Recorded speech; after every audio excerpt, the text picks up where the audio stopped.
what's up? This is Udolena from Udolena Digital, and today we're gonna talk about Google display advertising.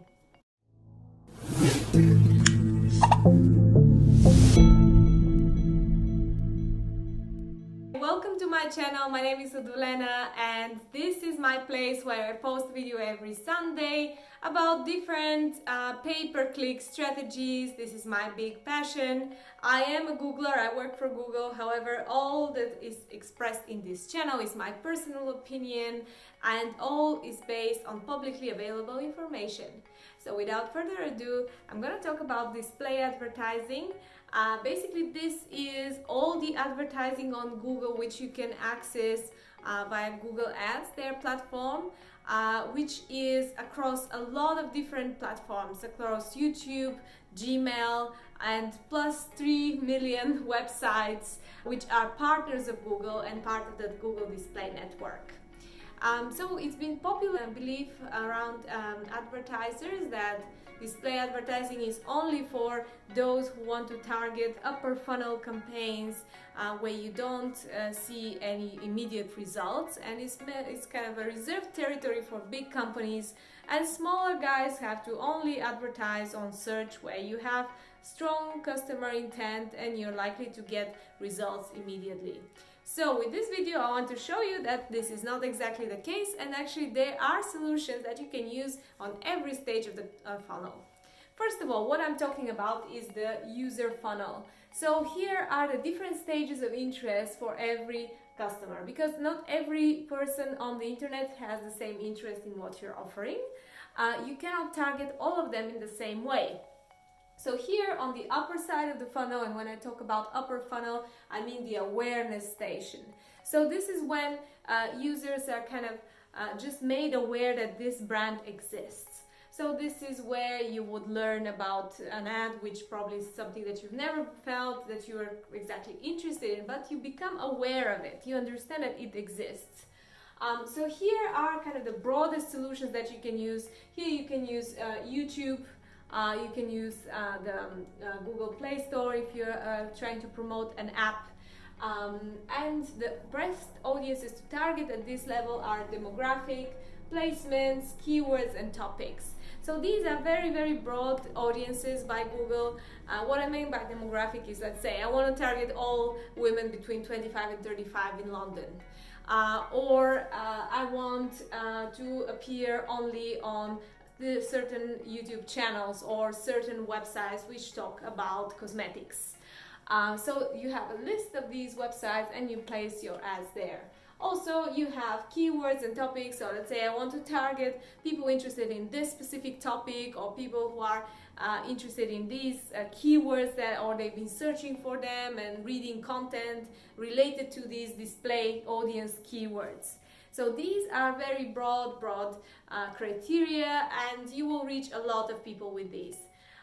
What's great is that you can actually use Google display ads on every other level of the funnel. So here you have the consideration level.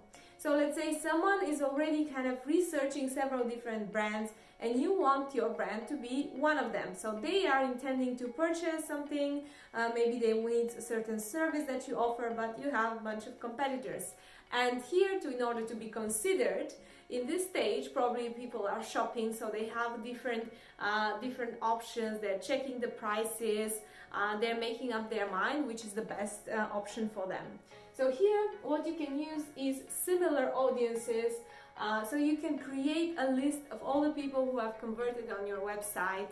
So your top customers, let's say if you have their emails, phones or zip codes, and of course you have collected them yourself, this means this is your first party data, you can upload these and you can target a list of similar to these.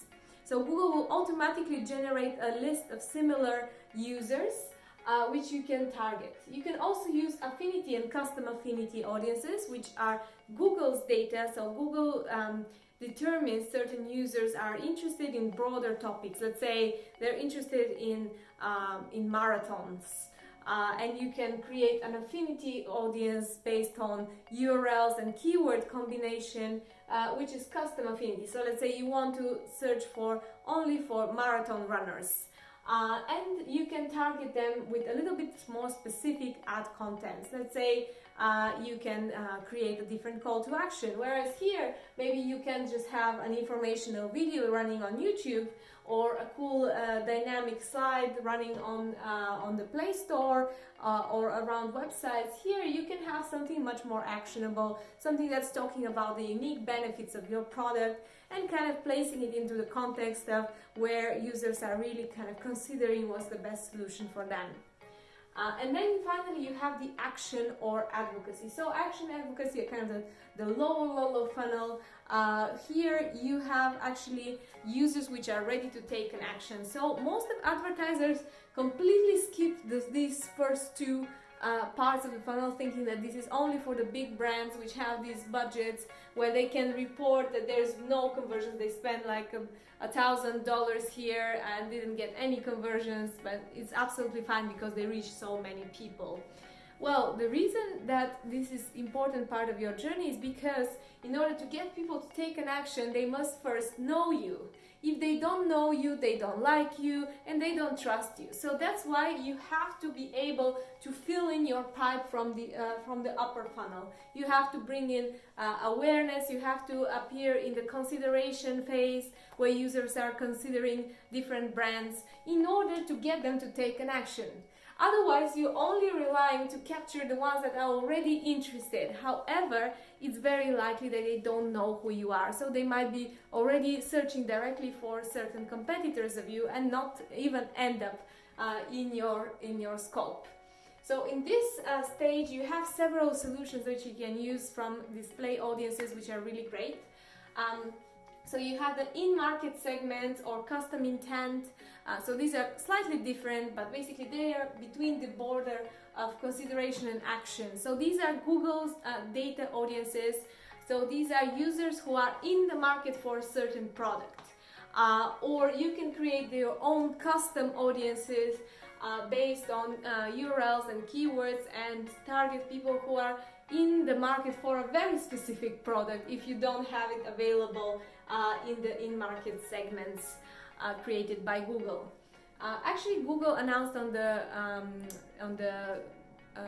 GML conference in May that they will be merging these custom affinity and custom intent into one audience, just because they're quite close.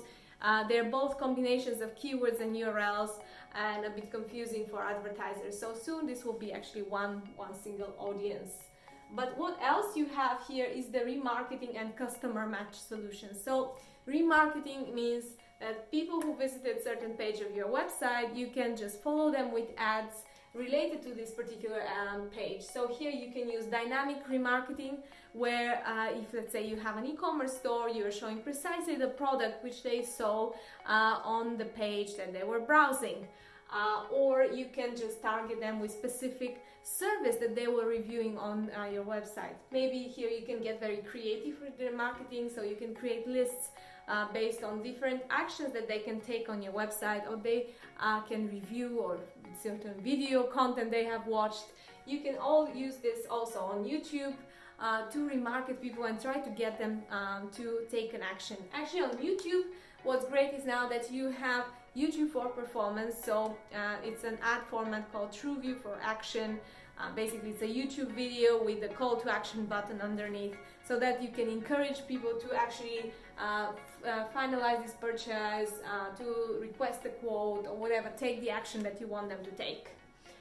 And you can use customer match. So customer match is your first party data. So the similar audiences that I mentioned, you can have your list of, let's say, top prospects, or the people that they are about to convert. Let's say they've subscribed for your newsletter, or maybe they have taken certain actions in the past. Let's say they are previous buyers and you want them to encourage to buy something else.